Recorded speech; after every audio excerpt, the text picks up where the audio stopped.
dengan anak-anak, mantu dan cucu. Kami mau mendengarkan kebenaran firman-Mu. Datanglah dan berkatilah kami sekalian. Demi Yesus Kristus yang adalah firman yang hidup itu, padamu kami berdoa. Amin. Kita mendengarkan kebenaran firman Allah. Yang pertama di dalam Injil Yohanes pasalnya yang kelima, ayatnya yang ke-24. Dan yang kedua dalam kitab Wahyu 14 ayat 12 dan ayatnya yang ke-13. Beginilah bunyi firman Allah. Aku berkata kepadamu, sesungguhnya barang siapa mendengar perkataanku dan percaya kepada Dia yang mengutus aku, ia mempunyai hidup yang kekal dan tidak turut dihukum, sebab ia sudah pindah dari dalam maut ke dalam hidup.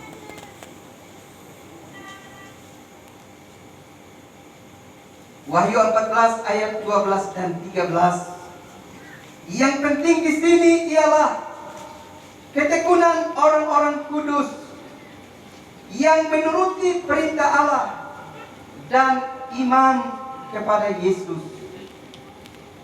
Dan aku mendengar suara dari sorga berkata, tuliskan, berbahagialah orang-orang mati yang mati dalam Tuhan sejak sekarang ini.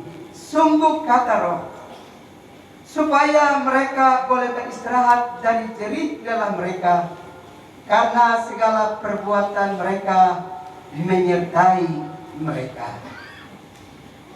Demikianlah jauh bacaan firman Allah untuk kita sekalian. Dan yang dikatakan berbahagia adalah setiap kita yang setia mendengarkan kebenaran firman Allah, setia memelihara, setia melakukannya dalam hidup kita hari lepas hari. Umat Tuhan yang terkasih dalam Yesus Kristus, Oma Gita, Mama Doli, Kakak Rido, Kakak Sigit, dan Kakak Sehati, Kakak Nike, dan ketiga orang cucu terkasih. Selamat malam, salam. Ya, kita tidak pernah menyangka bahwa pada satu kebaktian di minggu yang lalu, itu adalah kebersamaan terakhir dari sang istri terkasih untuk berbakti bersama-sama dengan kekasih hatinya Bapak Ferry di rumah Tuhan. Apalagi keduanya adalah majelis jemaat yang tidak bisa tidak pada setiap hari Minggu turut serta dalam pelayanan yang mereka kerjakan dalam gereja Tuhan. Dan setelah itu hanya sesaat saja, beberapa hari dan beberapa jam kemudian, orang yang sangat dikasihi ini tidak lagi bisa dapat berkomunikasi dengan keluarga ini. Kita tentu berharap bahwa melalui pelayanan medis di rumah sakit ada pemulihan yang dapat dialami oleh pribadi yang sangat dikasihi di dalam keluarga ini. Tapi dengan kejadian ini kita bisa dapat mengerti apa yang dikatakan di dalam kitab Ayub 14 ayatnya yang kelima dan ayatnya yang keenam. Jika hari-harinya sudah pasti dan jumlah bulannya sudah tentu padamu, hendaklah engkau mengalihkan pandanganmu daripadanya, agar dia beristirahat. Bagian firman Allah itu mau memberi penegasan kepada kita bahwa tidak ada satu kuasa apapun di jagat ini yang bisa merebut manusia yang telah diciptakan menurut rupa dan gambar Allah itu dari tangan pemilik kehidupan. Tidak sama sekali. Tidak ada satu kuasa apapun yang bisa merebut anak manusia yang telah diciptakan menurut rupa dan gambar Allah. Itulah sebabnya kitab Ayub pasal 14 ayat yang ke-5 dan ayat yang ke-6 tadi dengan jelas menegaskan bahwa hanya satu pribadi yang tahu persis berapa lama kehidupan kita di bumi. Dia itu adalah Tuhan. Dan dalam iman Kristen kita mengenalnya di dalam nama Yesus Kristus, satu-satunya pemilik hidup dan juru selamat bagi kita umat manusia.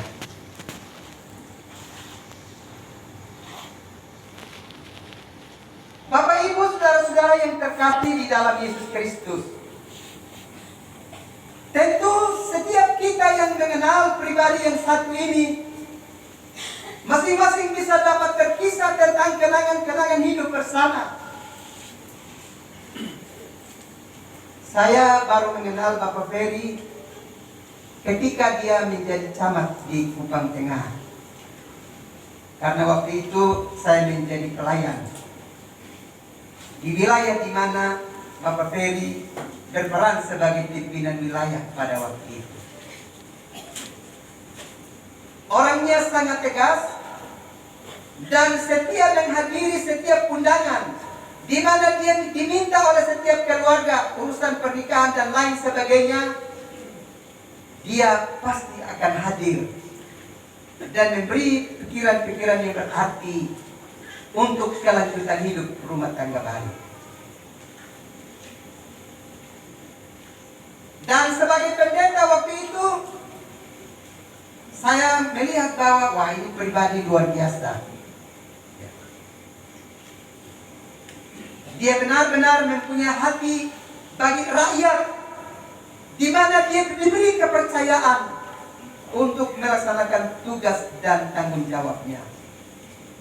Karena itu tugas-tugas kedinasan dia dapat selesaikan dengan baik, tapi juga tugas-tugas sosial kemasyarakatan di tengah-tengah kehidupan keluarga dia masih mengambil bagian dan hadir setiap saat.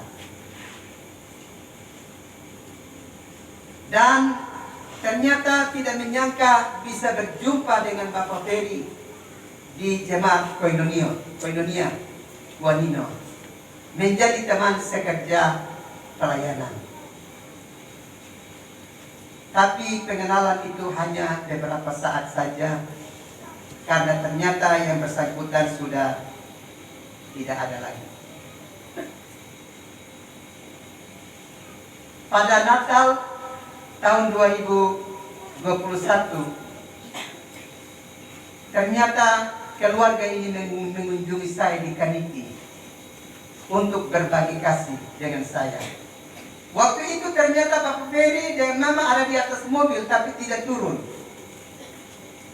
Putra terkasih yang turun membawa tanda kasih masuk di gubuk kecil saya untuk menyerahkannya, untuk kami bisa nikmati bersama dengan keluarga. Dan ternyata itu pemberian yang terakhir dari Bapak Ferry sebelum dia harus kembali ke hadapan Sang Halilintar.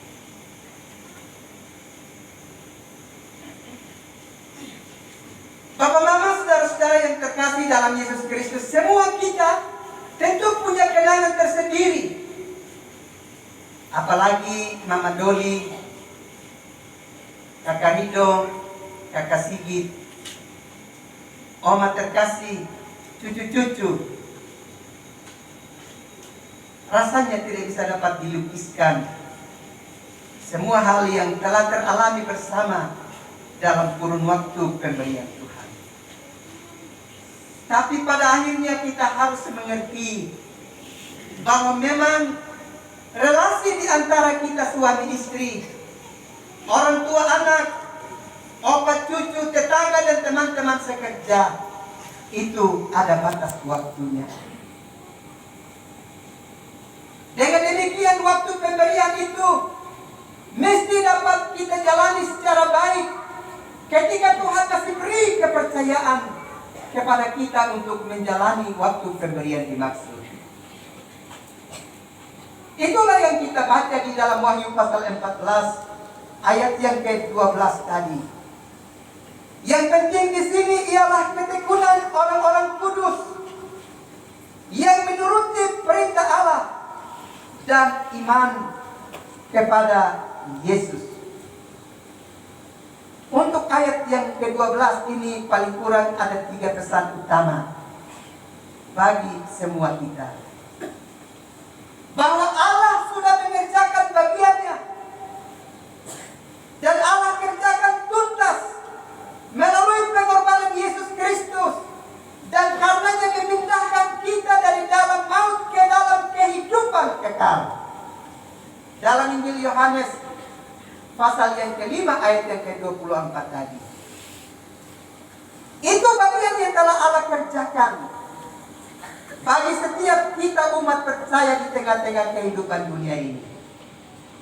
Dan bagian dari kita yang telah diselamatkan, bagian dari kita yang telah dipindahkan dari maut ke dalam kehidupan kekal adalah bertekun dalam kekudusan hidup sebagai umat percaya, menuruti perintah Allah dan iman kepada Yesus Kristus.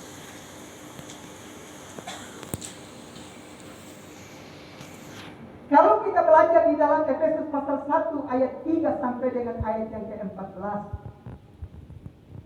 di sana dengan jelas Allah sudah berkarya untuk menguduskan kehidupan kita. Karena manusia pada dirinya tidak dapat menguduskan dirinya. Itulah sebabnya Allah mesti bekerja untuk mengerjakan pekerjaan pengudusan itu bagi hidup kita sekalian. Mengapa Allah harus menguduskan hidup kita? Sebab syarat hidup di dalam kerajaan Allah itu mesti hidup kudus.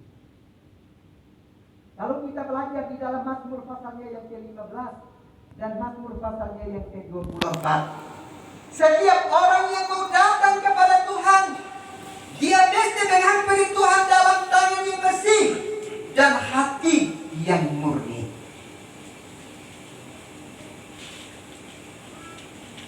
Itulah sebabnya mengapa poin ini menjadi penting dan diingatkan, diperintahkan untuk kita kerjakan di dalam kehidupan kita. Memelihara ketekunan hidup sebagai orang-orang kudus.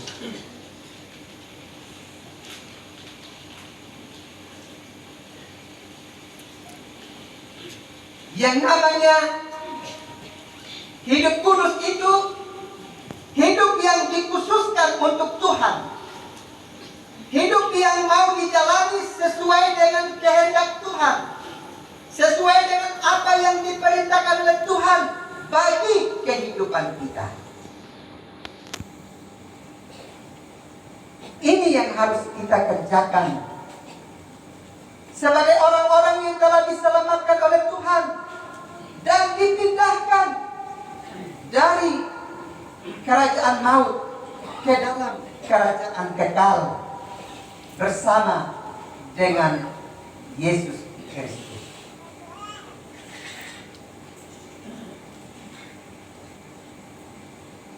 Karena itu Bapak Ibu saudara-saudara yang terkasih dalam Yesus Kristus,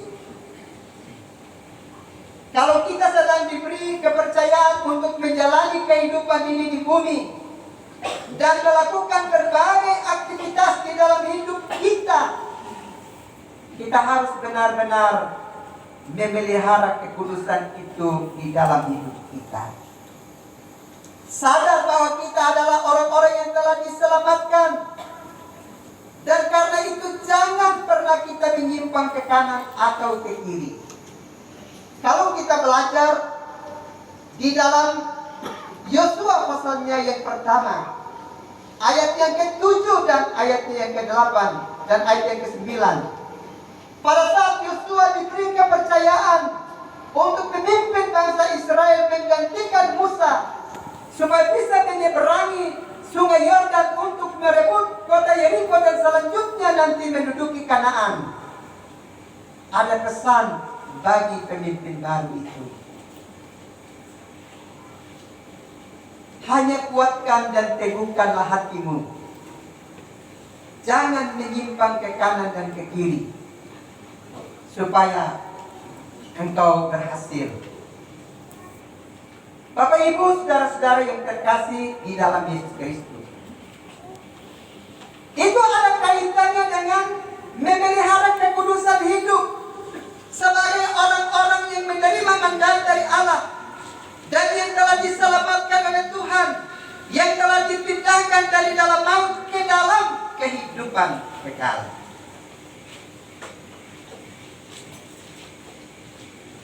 Karena itu, bagi Bapak Ibu, saudara-saudara yang diberi kepercayaan untuk bekerja di instansi pemerintah misalnya, kalau Bapak Ibu melaksanakan tugas dan tanggung jawab, Bapak Ibu mesti ingat, sebagai umat yang Tuhan izinkan untuk hidup di tengah-tengah kehidupan dunia ini, seringkali kita harus terus diuji, supaya apakah kita benar-benar menjaga kekudusan hidup kita, ataukah kita bisa melakukan penyimpangan-penyimpangan di dalam hidup ini.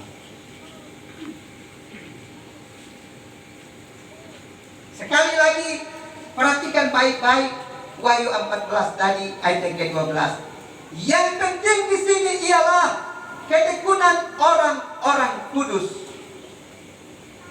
Peliharalah kekudusan hidupmu, di mana saudara diberi kepercayaan untuk menjalankan mandat Allah di bumi ini dalam tugas dan tanggung jawab yang diberikan kepadanya. Baik itu berhadapan dengan keuangan, berhadapan dengan tugas-tugas besar yang lainnya, saudara-saudara mesti berjuang begitu rupa untuk tetap memelihara kekudusan di dalam hidup.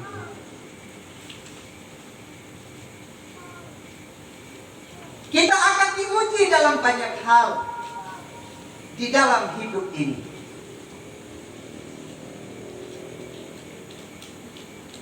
Kalau kita belajar di dalam kitab suci, orang Israel itu banyak yang tidak bertahan memelihara kekudusan hidupnya.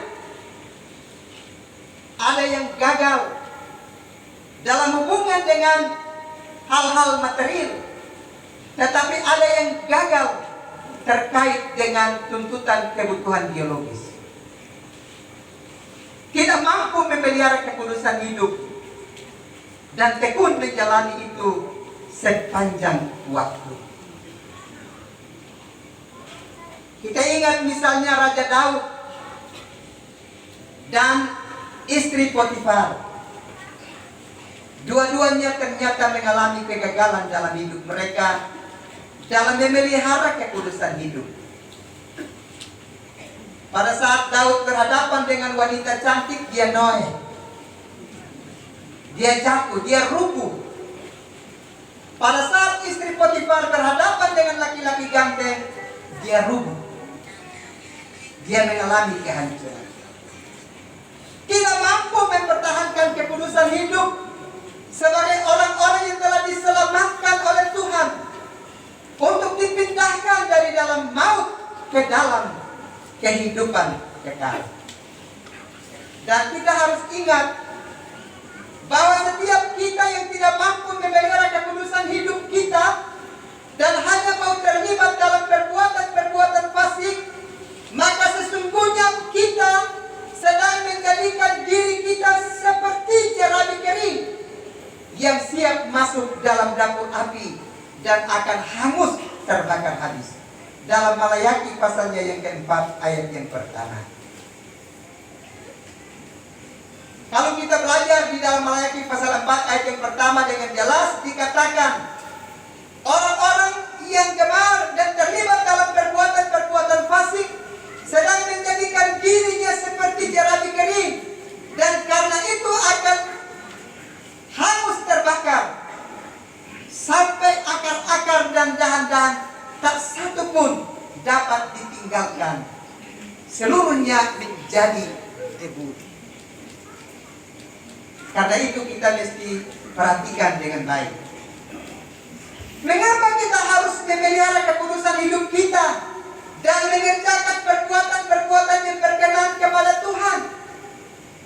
Perhatikan baik-baik di dalam bacaan kitab suci tadi, dalam Wahyu pasal 14 ayatnya yang ke-13, bahwa yang nanti menyertai kita untuk memasuki rumah Bapa itu adalah perbuatan-perbuatan baik yang telah kita kerjakan di dalam hidup kita. Bukan yang menyertai kita itu berapa cincin yang melingkar di jari kita, berapa yang tergantung di telinga dan di leher. Itu hanya menghiasi daging kita. Kalau kita belajar di dalam Kejadian pasal 6 ayat yang ketiga, kita manusia ini bersifat daging, dan karena itu hal-hal itu hanya menghiasi daging kita. Itu hanya menghibur diri kita, tetapi itu tidak menyertai kita memasuki kekekalan bersama dengan Tuhan. Bagaimanapun kita harus meninggalkan semua yang memperlengkapi hidup kita secara kasat mata di bumi ini, termasuk rumah kediaman kita, akan kita tinggalkan. Apapun keadaannya, sebaik apapun tempat kediaman kita, akan kita tinggalkan. Sebab kalau kita belajar di dalam 2 Korintus pasalnya yang ke-5 dan juga Injil Yohanes pasal 14 ayat 2 dan 3, ternyata jelas digambarkan kepada kita bahwa kalau kita mengalami kematian, itu kita pindah dari kemah ke dalam rumah.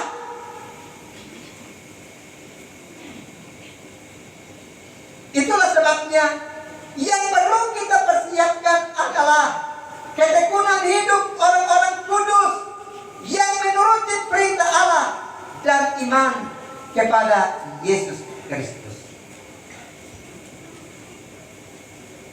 Bapak Ferry meninggalkan tempat kediaman yang bagus ini, rumah yang bagus ini, tapi ini tidak sebagus yang disiapkan oleh Yesus Kristus di dalam surga rumah Bapa. Amin.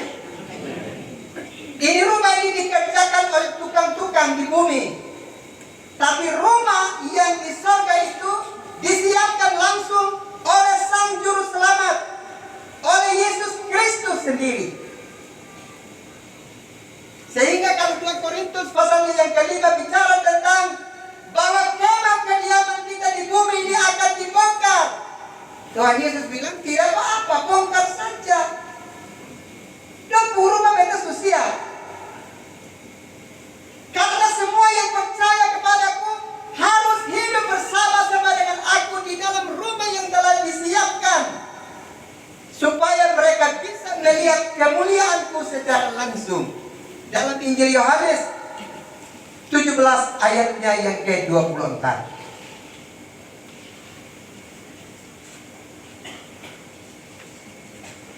Karena itu Bapak Ibu saudara-saudara yang terkasih dalam Yesus Kristus, hati-hati supaya jangan sampai bikin rumah yang gagah-gagah, beli mobil yang bagus-bagus, lalu hari Minggu tidur di rumah sampai di gereja lain. Ya, jangan. Itu seroja sadar dia bisa kokoh bawa mah. Jangan. Ingat kok, berhubungan dengan Tuhan, berelasi dengan Tuhan.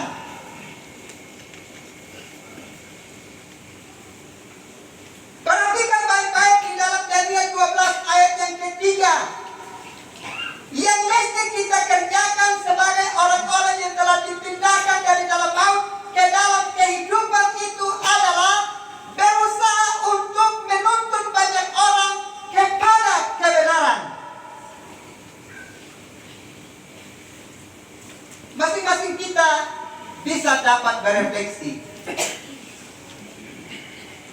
Kalau sekarang ini ada yang seusia seperti ke saya, 58 tahun,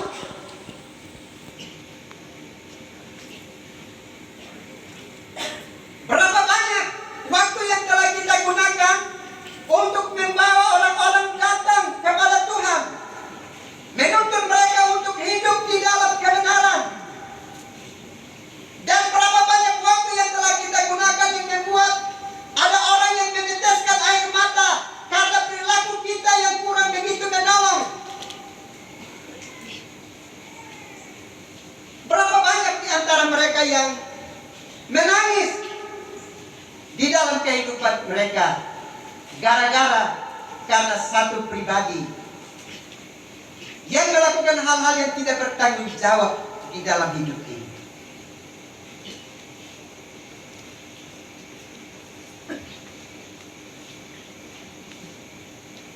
Perhatikan baik-baik di dalam Wahyu pasal yang ke-14 ayat yang ke-13 tadi, bahwa setiap orang yang di dalam hidupnya sungguh-sungguh melakukan perbuatan-perbuatan yang berkenan kepada Tuhan, maka jika dia mengalami kematian, itu adalah sebuah saat yang berbahagia bagi kehidupan mereka. Karena perbuatan-perbuatan baik itu akan menyertai mereka memasuki surga rumah Bapa. Dan perbuatan baik yang dimaksudkan oleh kitab suci itu jelas di dalam Daniel 12 ayat yang ketiga, yakni menuntun banyak orang kepada kebenaran. Jadi ingat, kau pakai itu HP dong, tolong kau kirim kata-kata yang baik, ya, supaya orang bisa baca dan orang bisa sejuk, imun bisa naik, imun tubuh bisa naik. Jangan kirim kesan-kesan yang bikin orang tak cek di batang leher lalu imun turun, lalu COVID bilang ini supaya dekat sudah. Jangan. Bertobat dari perilaku-perilaku hidup yang tidak berkenan kepada Tuhan. Jangan mengandalkan berbagai-bagai kemajuan yang sudah kita miliki, apakah kekayaan atau pangkat atau jabatan atau kekayaan material lain yang sedang kita miliki di dalam hidup ini. Jangan pernah banggakan itu. Jangan sudah maju dalam aktivitas hidupmu, maju dalam ekonomi, maju dalam kuasa dan jabatan, lalu selesai dengan Tuhan.